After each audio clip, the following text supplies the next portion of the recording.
오늘은 그 글로벌 최신 NPU 기술 동향을 논하고 미래 전략을 어떻게 가져가야 되는지를 말씀드리도록 하겠습니다. 먼저 그 AI of Things가 이제 메가 트렌드다라는 말씀을 먼저 드리고 싶은데, 이제 과거 몇 년 전이죠. 몇 년 전만 해도 AI는 데이터 센터 안에서 GPU 서버 안에 갇혀 있었던 물건이에요. 이때까지는 그냥 연구 대상이고 개발하고 그 양산할 수 있는 어떤 어플리케이션 개수도 굉장히 제한적인데, 최근에는 이제 스마트 기기, 셀폰이라든가 스마트폰이라든가 또는 차도 이제 점점 다 들어가고 있죠. 그 다음에 스마트 드론 같은 경우, AMR 같은 경우도 지금 개발 중에 있습니다. 심지어 센서까지 10mW 언더에서 동작돼야 되는 스마트 센서, always on으로 뭔가 센싱 해야 되는 그런 디바이스까지 AI를 차용하고 있는데, 이유는 이제 IoT 시대가 되면서 데이터가 다 그 IoT 디바이스에서 데이터가 생성되죠. 엄청난 양으로 생성되는데 180 제타바이트다 이 정도로 생성되는데요. 처음에 인터넷 통해서 데이터 처리할 때는 인간이 다 데이터를 처리해 줬습니다. 근데 이제 더 이상 센서들이 엄청난 양으로 데이터를 뽑아주기 때문에 이게 사람이 일일이 따라다니면서 데이터 처리해 줄 수가 없어요. 이걸 처리해 줄 수 있는 대안책이 이제 AI였고, 그 데이터 센터 하다가 이제 예를 들자면 비전 어플리케이션이다. 그러면 이제 프라이버시 같은, 시큐리티 같은 이슈 있죠. 그 다음에 또 IoT 디바이스라든가 이런 인베디드 시스템들은 리얼타임 리스폰스 요구하죠. 그러면 이제 언제 데이터가 데이터 센터까지 갔다 올 거냐. 그 다음에 가끔씩 이제 통신이 끊기죠. 그러면 통신이 끊기면 그때는 AI 서비스 안 해도 되는 거냐.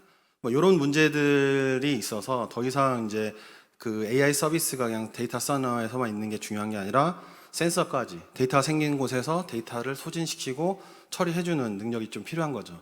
그러려면 계속해서 데이터 센터뿐만 아니라 모든 곳에서 전성비가 필요해지고, 그 문제를 이제 무호의 법칙으로 시간을 갖고 풀든지 설계 능력으로 풀든지 기술로 풀든지 해서 결과적으로 메가 트렌드는 퍼베이시브 AI. 그러니까 이제 한 20년 전에 퍼베이시브 컴퓨팅이라는 단어 있었는데 없어졌어요. 왜냐면 현실됐거든요. 우리 어디서나 컴퓨팅 쓸 수 있잖아요. 근데 지금은 어디서나 AI 쓸 수 없잖아요. 근데 어디서나 도처에 깔려 있는 AI를 쓸 수 있는 날이 이제 그날이 오는 거는 이제 정해져 있고, 그때까지 이제 이 반도체 기술들의 창의적 능력과 기여로 이 문제 풀 거라고 보는데요. 저희가 이거를 이제 풀어보겠다고 도전하는 회사입니다. 그래서 시장을 보면 2025년도에 이 AI 반도체 쪽에 이제 시장이 한 80조 원 정도 될 것 같아요.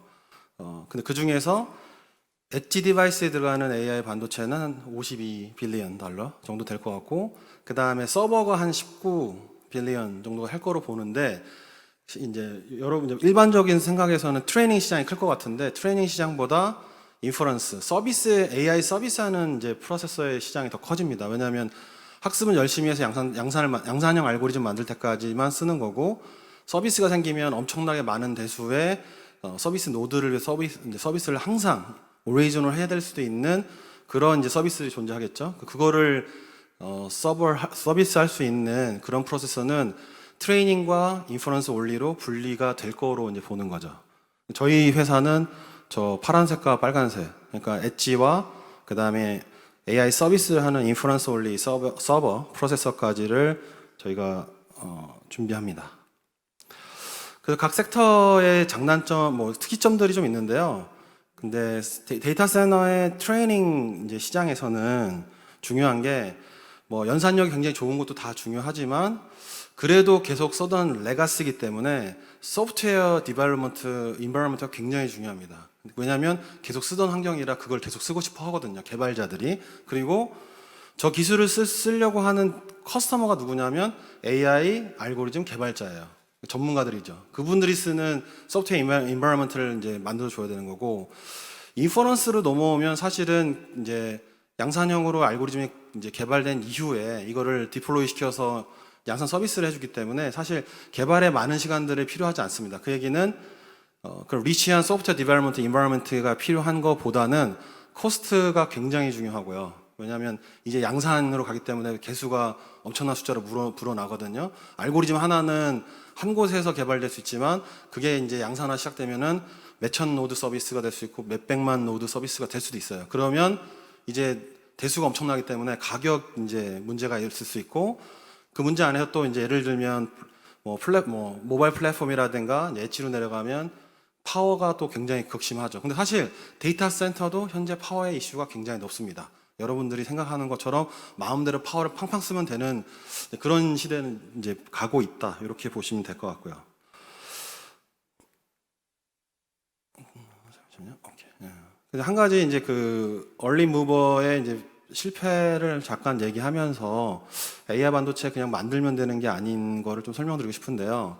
그 자이어 팔콘이라는 실리콘밸리에 있는 베이스에 있는 회사인데 엣지용 AI 반도체 만들고 있었죠. 근데 이제 서포트 할 수 있는 알고리즘이 VGG라든가 뭐 레스넷이라든가 모바일넷 같이 되게 초기 알고리즘들만 지원이 됐었고, 피처는 뭐 한 12.6 톱스퍼 와트 정도로 굉장히 정성비 너무 높은 것처럼 보이긴 했는데 실제로 저희가 이제 저희 회사 왼쪽 게 저희 회사의 데모고 오른쪽 게 이제 GTI의 데모인데 같은 이제 모바일 랩 1 알고리즘입니다. 저희는 FPGA에서 동작시키고 있고 GTI는 이제 TSMC 칩에 나온 걸로 이제 같은 알고리즘을 구현하고 동작시키고 있는데 퍼포먼스 스피드가 굉장히 많이 차이가 나죠. 그러니까 FPGA로서도 압도적으로 성능을 이길 수 있다. 저희가 칩을 만들면 훨씬 더 많은 차이를 내겠죠. 그러니까 이런 식의 이펙티브 퍼포먼스, 그러니까 진짜 유저가 원하는 1와트를 쓰면 어느 정도의 프레임 퍼 세컨이 나오냐 이런 지표들이 사실 잘 이 AI 씬에서 이제 불러했는데 결국 이제 사용해 보니까 퍼포먼스가 너무 안 나오면 진짜 상용하기 되게 어려워졌던 거죠. 그래서 이런 차이가 있고, 예를 들면 이제 알고리즘도 저희가 중요하게 생각하지만 과거 알고리즘을 돌리는 게 이제 오른쪽 모바일 랩 1의 SS인데 224 by 224 어큐러시가 굉장히 낮고요. 왼쪽 게 이제 욜로 버전 5의 512 by 512의 30프레임 퍼 세컨을 FPGA로 지금 저희 이제 MPU에서 구동시키고 있는 건데요. 이제 오른쪽 알고리즘 갖고 초기에 이제 인베디드 AI 개발하신 분들이 사용을 했었어요. 근데 이제 시간이 좀 지나다 보니까 저거로 POC는 해요. 저 제품을 갖고 양산을 한번 해보려고 하면 이제 프로브 컨셉을 내부적으로 할 수 있지만 양산을 만들려고 하면 어큐러시가 상당히 낮아서 쉽지 않은 문제들이 많았죠. 그래서 최신 알고리즘들이 나오면서 저 문제를 풀고 있는데 그 최신 알고리즘을 구동시킬 수 있는 NPU냐 아니냐가 중요한데 거기서 또 기술 격차가 생기면 시장에 선택받기 좀 어렵다 이렇게 볼 수 있고요. 그래서 저희가 이제 그 세계 최근 글로벌 기술 동향을 약간 뭐 한 100개가 넘는 NPU 개발 회사가 있기 때문에 다 거론할 수는 없지만 그래도 저희가 좀 보는 회사들 중에서 어떤 의미가 있고 어떤 동향이 있는지를 좀 설명드리고 싶은데요. 그 저희 3세대 NPU, 그러니까 뭐 NPU도 지금 시장이 안 열렸는데 3세대 NPU 얘기하니까 조금 낯설 수 있는데요. 1세대 NPU 같은 경우는 여러분 잘 모르시겠지만 그냥 뭐 CNN 알고리즘에서 3바이 3 커널만 연산 가능한 뭐 특정 어떤 알고리즘만 특정 어떤 수식만 연산 가능한 기술들이 있었어요. 1세대였는데 뭐 바람과 같이 사라졌고요. 2세대 기술이 현재 나와 있는 것들인데 좀 더 최신 알고리즘에 더 다가가고 정확도라든가 연산의 이제 폭이 좀 더 넓어지고 있는데 그럼에도 불구하고 엔드 커스터머는 컴플레인이 많죠. 그러니까 최신 알고리즘이 필요하다. 왜냐? 스마트하거나 라이트하니까. 그 다음에 AI 어큐러시가 무너진다. 뭐 예를 들면 최신 알고리즘이 서포트가 안 되면 그걸 극복하기 위해서 수식을 좀 바꿔서 만드는 NPU 회사들이 있어요.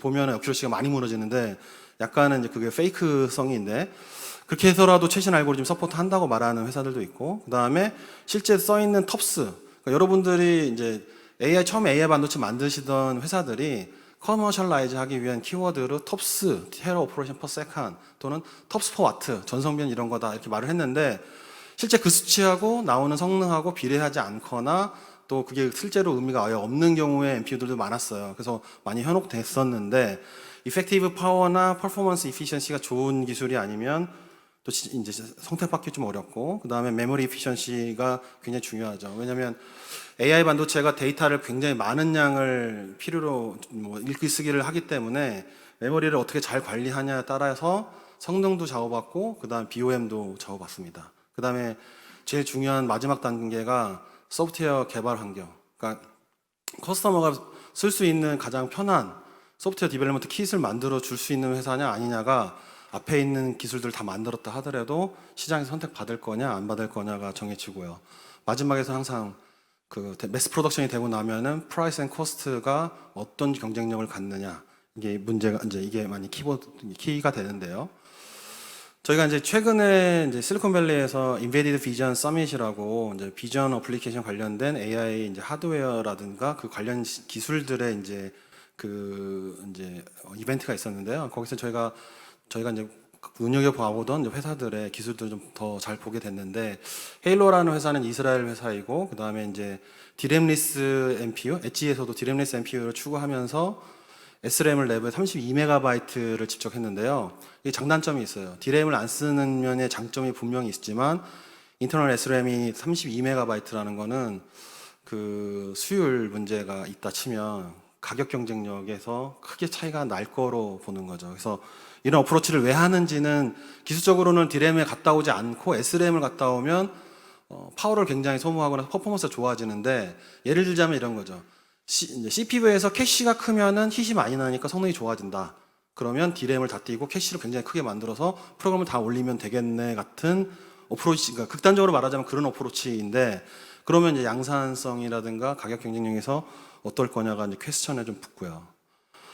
쿼드릭이라는 회사가 이제 GP MPU라는 타이틀로 IP 비즈니스를 하는데, 시범적으로 이제 TSM 14나노에서 제작을 했는데 4톱스 정도 나오는데, 욜로 버전 3, 타이니 욜로 버전 3를 이제 30프레임 정도로 퍼 세컨드로 하고 있어서 실효 성능이 조금 떨어지는 거 아니냐 이런 것도 있고요. 그 다음에 아직은 AI 어큐러시라든가 메모리 관련된 것들에 대한 오픈되어 있는 정보는 없는데, 저희가 보기에는 좀 스페셜한 피처를 찾아보기엔 좀 힘들었는데 IP 회사로서는 또 새롭게 도전을 하고 있다 이렇게 보면 될 것 같고, 미스익이 이제 제가 미국에 이제 여러 번 갔다 왔는데, 미스익이 미국에서는 좀 또 회자가 많이 돼요. 그러니까 되게 좋은 기술이 나왔기 때문이 아니라 좋은 기술이 나올 것 같아서로 하는데, 왜냐면 이제 낸드 플래시 기반의 아날로그 연산 기반의 MPU예요. 그래서 어떻게 보시면 아까 말씀 많이 하셨던 핌하고도 관련이 있는데, 여전히 이것도 이제 디램 리스죠. 메모리가 필요하지 않는 솔루션인데,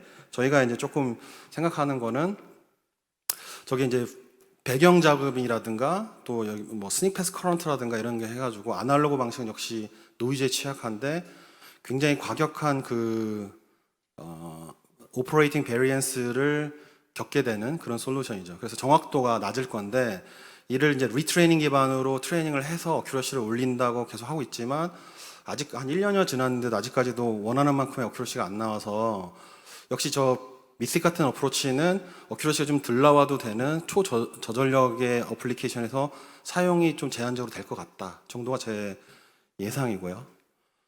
브레인칩이라는 회사는 이제 SNN을 또 표방했는데, 이제 SNN을, 그러니까 DNN 알고리즘 받으면 SNN으로 컨버팅해서 저 칩에서 구동시키는 건데, 저희가 이제 보기에는 성능이 좀 연산 성능이 좀 낮고, 그 다음에 AI 어큐러시도 낮아서 또 제한적 어플리케이션 이상에서 쓰기는 쉽지 않지 않느냐라는 평가를 드릴 수 있을 것 같아요. 그 다음에 ARM도 예전에 에토스라는 시리즈로 MPU를 만들어 왔지만 단종하는 것으로 이제 가닥선을 잡았는데, 아무래도 AI MPU, 그러니까 MPU 같은 IP는 대중적 IP, 뭐 100개, 200개 칩에 팔 수 있는 IP가 되지는 않을 거다라고 생각되는데, 이유가 AI를 갖고 있는 모든 셋업체들이 원하는 거는 응용 특화거든요. 자기만이 갖고 있는 기술을 갖고 싶은 거지, 누구나 갖고 있는 기술을 나눠 갖고 싶지는 않아요. 세트 이제 회사 입장에선. 그러면 이게 100개, 200개 회사들이 다 라이센스 할 수 있는 이 기술에 차별점이 있겠느냐 해서 사실 그 포인트가 잘 안 나오는 거죠. 그래서 이제 ARM도 빠르게 디시전을 내린 게 아닌가 싶고요. 그래서 이제 저희가 볼 때에 이펙티브 퍼포먼스로 보면 비슷한 성능의 이제 헤일로, 미스틱 같은 회사들과 저희가 이펙티브 퍼포먼스 안에서는 몇 배서 앞서 갈 수 있는 실효 성능이 있지 않냐, 뭐 이렇게 보고 있고, 뭐 헤일로나 이런 회사들이 각자 윅포인트가 시장 안에서는 지적받고 있다고 봅니다. 그 다음에 그래프코너 셀러브러스 잠깐 얘기하고 싶은데요.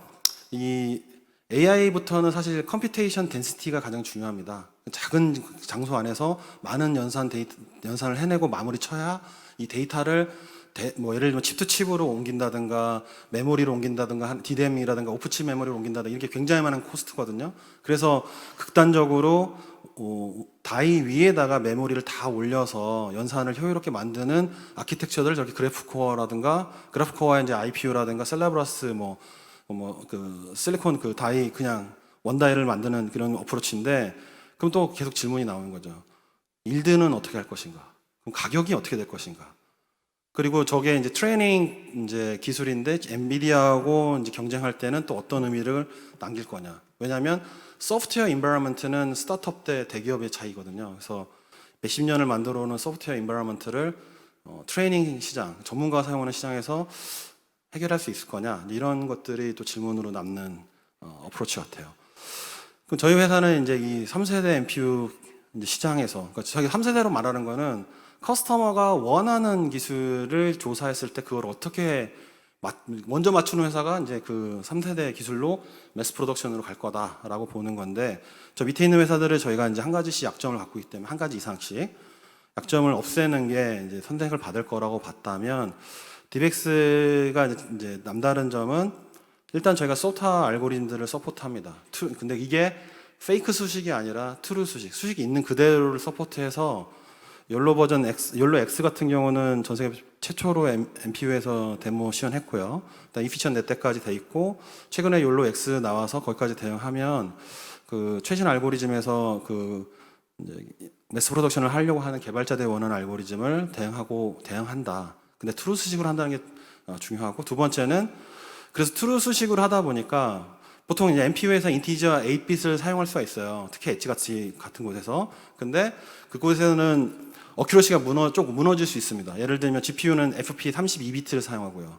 NPU가 만약 인티저 8bit을 사용한다. 데이터 표현하기 위해서. 그것 때문에 정성비가 좋아지긴 하지만 어큐러시가 이제 무너질 가능성이 있는데, 특히 네, 헤일로 같은 회사는 한 4%, 5%가 GPU 대비 빠집니다. 저희 회사는 여러 가지 이제 기술들을 잘 믹스업해서 하드웨어, 소프트웨어적으로 잘 믹스업해서 GPU와 거의 같은 수준의 어큐러시를 내는데요.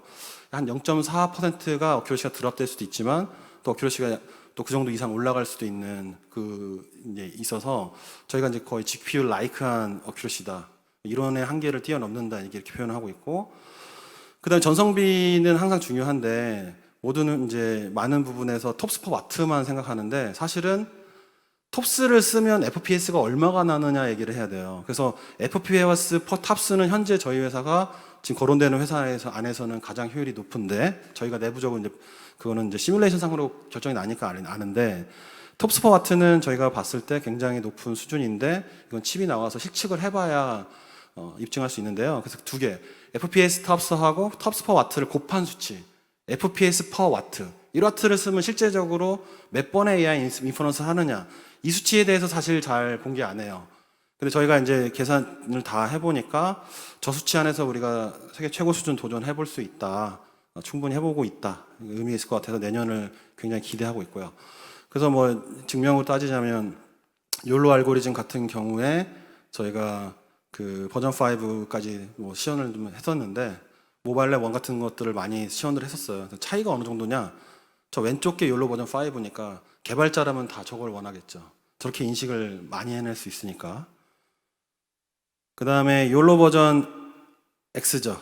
저거를 월드 퍼스트로 저희가 NPU 올려서 데모했고, 저 욜로 X가 욜로 X 어큐러시가 GPU보다 높았습니다. 이게 이제 고객들이 좀 놀랬던 포인트고요. 실제로 저희 최근 고객에서 뭐 CCTV 하시는 분들이나 로봇 하시는 분들의 이제 그분들이 만든 알고리즘, 우리가 오픈되어 있는 거 말고 오픈되어 있는 거 갖고 하면은 이게 뭔가 다른 걸 했지 않았을까 의심을 좀 사니까, 고객들이 받은 알고리즘이 그러니까 GPU에서 저 정도의 어큐러시였는데 제가 인티저 8bit으로 변화해놓고 어큐러시가 이제 상승했죠. 이 부분에서 고객들이 정말로 놀랐어요. 저거 얘기할 때마다 저거는 믿지 않았거든요. 근데 자기 알고리즘이 GPU에서 만들어졌고 주어졌는데 자기 데이터로 만들어진 어플리케이션 알고리즘이 어큐러시가 올라가기 때문에 이거는 이제 빼도 박도 못하는 이제 진실이 좀 됐고요. 네, 그다음에 이제 어큐러시 아까 말씀드린 것처럼 헤일로가 그래도 잘해서 저 어큐러시 정보를 오픈하는 겁니다. 대부분 회사들은요, 개발하면 어큐러시 데이터는 오픈하지 않아요. 왜냐하면 무너지는데 이걸 어떻게 설명할 거냐 해서 답이 안 나오거든요. 근데 저희는 인티저 8bit이라는 엄청나게 제한된 수체계 안에서도 GPU에 거의 흡사한 능가하는 어큐러시를 얻었다. 그리고 그 다음에 또 어떤 회사, 저희 이제 고객사인데 알고리즘을 갖고 오셨는데 제슨 자비어에서 구동시켜 봤는데요. 32토스 나온다는 자비어에서 24프레임 정도 나왔는데 저희가 FPGA 이제 알베오라는 FPGA 1톱스짜리 저희 NPU를 올렸을 때 30프레임 per second이 나와서 또 놀랬었고, 저 M1 칩이라는 게 나오면 그거의 한 10배가 가능해서 가성비 전성비가 뭐 거의 100배까지도 가능한 걸로 파악이 되면서 굉장히 만족을 하면서 이제 그 양산까지 준비를 같이 하자가 이제 있었고요. 그다음에 그래서 저희가 이제 봤을 때 저 FPS per 와트의 수치가 굉장히 중요한데, 저희가 실측하는 이제 결과가 나오면 아마 저 결과 안에서 진정한 전성비의 1위 솔루션은 누구냐, 뭐 이런 얘기를 할 수 있을 것 같아요. 그다음에 또 하나 이제 고객사가 놀랬던 게 GPU를 200MB 액세스를 해야만 되는 알고리즘을 어플리케이션을 갖고 있었어요.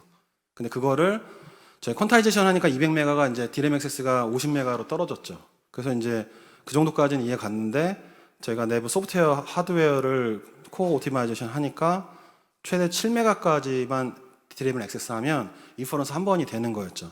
여기서 또 굉장히 고객사가 놀랐는데, 저것만으로 전성비도 실효적으로 올라가고, 그다음에 퍼포먼스가 이제 100 FPS에서 한 170 이상으로 올라가니까 성능이 굉장히 올라간 거로 보였는데, 전 진정한 의미는 디램을 4개 썼었던 어플리케이션에서 디램 1개만 써도 어플리케이션 구현이 가능하다. 그러면 BOM이 떨어진 거예요. 디램 디바이스 가격 3개가 BOM이 내려가기 때문에 이거가 가장 만족해하는 부분이었어요. 왜냐하면 성능이 좋아지고 전력이 좋아지는 것까지는 퀄리티가 좋아지는 것처럼 보였는데, BOM이 7불씩 3개에서 20불 가까이가 이제 빠지니까 뭐 마진 20달러 내리는 건 굉장한 의미가 있거든요. 그래서 그런 부분에서 고객사가 굉장히 좋아했던 부분이 있고요. 이런 부분에 이제 숨겨져 있는 이제 능력이 있고요. 저희 회사가 이 AI 반도체 쪽, NPU 쪽으로 이제 뭐 특허를 지금 한 100개 이상씩 쓰고 있는데요. 저희 자이로 팔콘, 뭐 셀레브라스, 그래프코 이쪽을 다 넘어가고 있으니까 2, 3년 안에는 손에 꼽히는 또 페이턴트 홀더가 될 것 같고요. 저희 전략을 이제 설명드리면, 저희 회사는 스마트 센서부터 AI 서버까지를 다 합니다.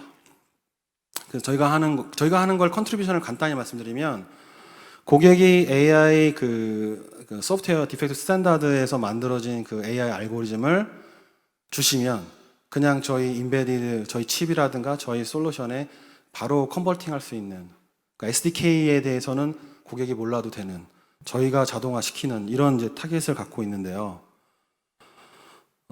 이제 그렇게 하고 있지만, 또 보시면 저희가 그러니까 뭐 솔루션이 4개를 동시 준비하고 있는데, 큰 골자로 보시면 카메라 1개에서 3개, 카메라 10개를 동시에 서비스 하던가, 아니면 서버로 가면은 카메라 10,000개를 동시에 서비스할 수 있는 그런 이제 컴퓨테이션 파워를 준비하는 거죠. 그래서 이렇게 준비하게 된 이유는 저희가 한 700개 회사를 만나보고 AI 요구사항에 대해서 듣다 보니 저 3세대 피처들에 대해서 우리 생각하게 됐고, 그 부분들을 다 우리가 메이크업 할 수 있으면 결국에는 고객은 파편화되어 있는 엣지 시장과 서버 시장으로 나뉘면 이 4개의 솔루션의 초기 시장을 대응할 수 있다.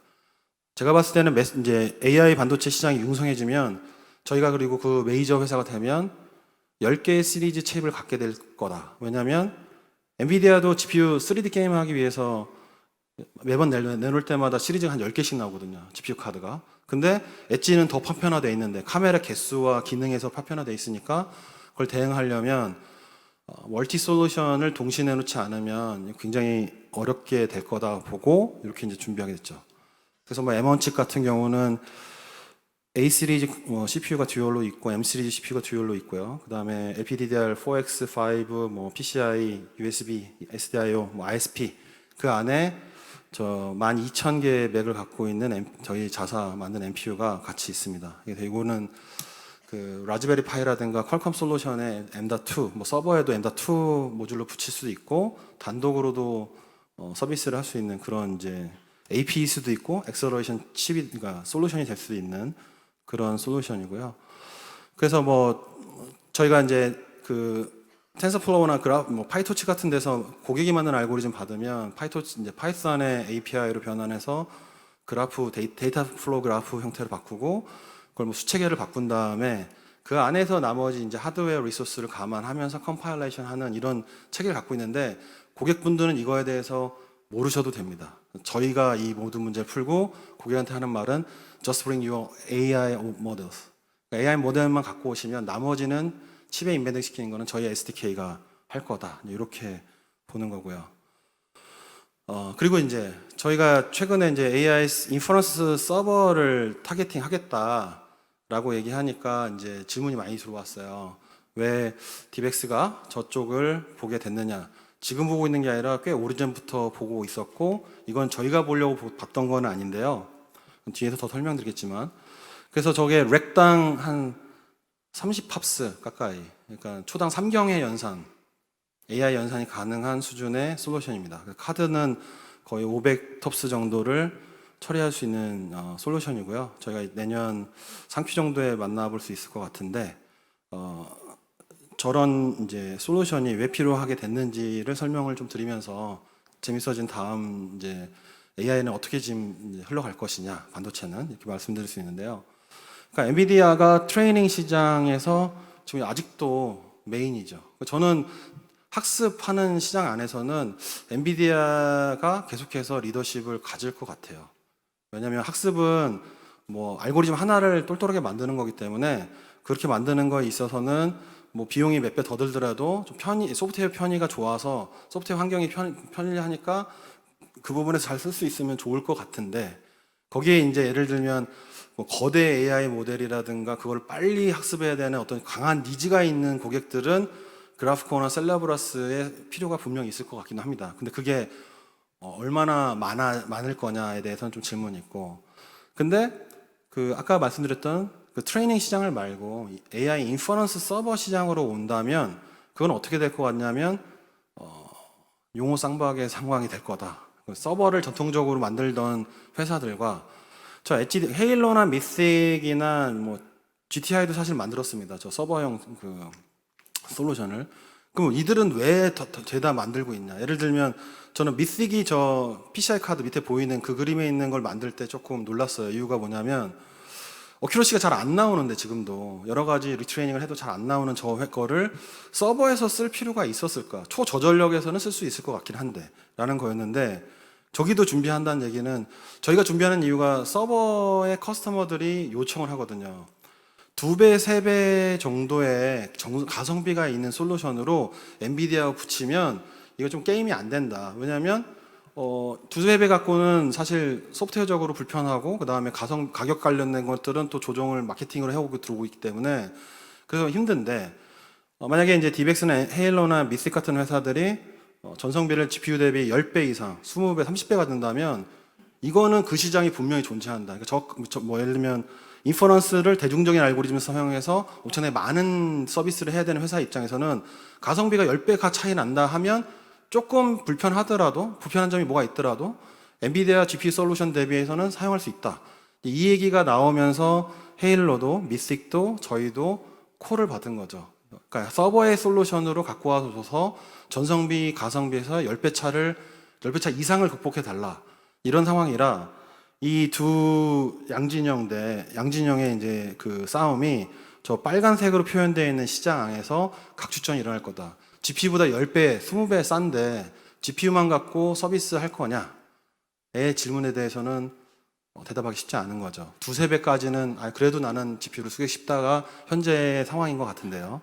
그래서 그러한 방향으로 저 파란색은 이제 굉장히 많은 플레이어들이 나와서 각축전을 벌일 거고 저 빨간색의 시장은 이런 두 진영의 싸움으로 시작돼서 또 레이어가 처지는 솔루션 군을 이루게 될 거다로 보고 있습니다. 여기까지가 제가 발표한 내용입니다. 네, 김노건 대표님께서 최신 글로벌 NPU 기술의 동향과 미래 전략에 대해서 설명을 해주셨습니다. 혹시 김노건 대표님의 발표를 들으시면서 궁금한 점 혹시 있으시다면 손을 들어주시기 바랍니다. 제가 질문을 해주시고, 네, 맨 앞쪽에 계십니다. 마이크 전달해 드리겠습니다. 예, 아주 잘 들었고 든든합니다. 그리고 올해 3Q부터 시작하죠. 4Q. L 시리즈가 네, 4Q부터 4Q 10월이라고 들었는데 네. 그때 말씀하신 대로 그 정말 전력 효율이나 이런 것들 실제 실측할 수가 있잖아요. 그때가 기다려지고 아주 기대가 됩니다. 한 가지 그 미스틱이라고 하는 회사가 프레시 기반의 그러니까 뭐 핌이라고 얘기해 우리가 얘기하는 정의하는 핌일 텐데 아날로그 컴퓨팅이니까 아까 그거를 천명했지만 작년까지 들은 거에 의하면 그 부분으로는 진척이 잘 안 돼서 그냥 일반 MPU 하듯이 제품을 내고 있다 이렇게 들었는데 현재 나와 있는 저기 비교한 거는 그 프레시 기반을 얘기하나요? 어떤가요? 마이크 꺼졌습니다. 예. 그 약간 신티엔트하고 약간 혼동하셨습니다. 신티엔트가 그 아날로그 방식으로 하다가 그 방식에서 오퍼레이팅 베리언스를 해결하지 못해서 약간 스피노프를 했고요. 테크니컬리. 미스틱은 그 길로 쭉 가서 100톱스4 와트까지 지금 현재는 한 8톱스4 와트 정도 돼서 디지털 방식이랑 거의 차이가 없습니다. 전성비가. 근데 100톱스4 와트를 ADC를 뭐 혁명하고 뭐 이렇게 해서 간다고 하는데 그래서 이제 기대는 하고 있죠. 근데 가능할까는 잘 모르겠습니다. 그게 그러면은 그 인베디드 프레시예요? 아니면 그냥 낸드 프레시 우리가 아는 프레시예요? 제가 그 서킷을 본 적은 없어서 이게 플래시라는 건 들었는데 인베디드 있고. 인베디드 플래시일 것 같은 가능성이 높습니다. 예. 잘 알겠습니다. 네. 네, 고맙습니다. 질문에 대해서 김동훈 대표님께서 답을 해 주셨습니다. 여기까지 발표 그리고 질문에 대한 답 듣도록 하겠습니다. 여러분 다시 한번 큰 박수 부탁드리겠습니다.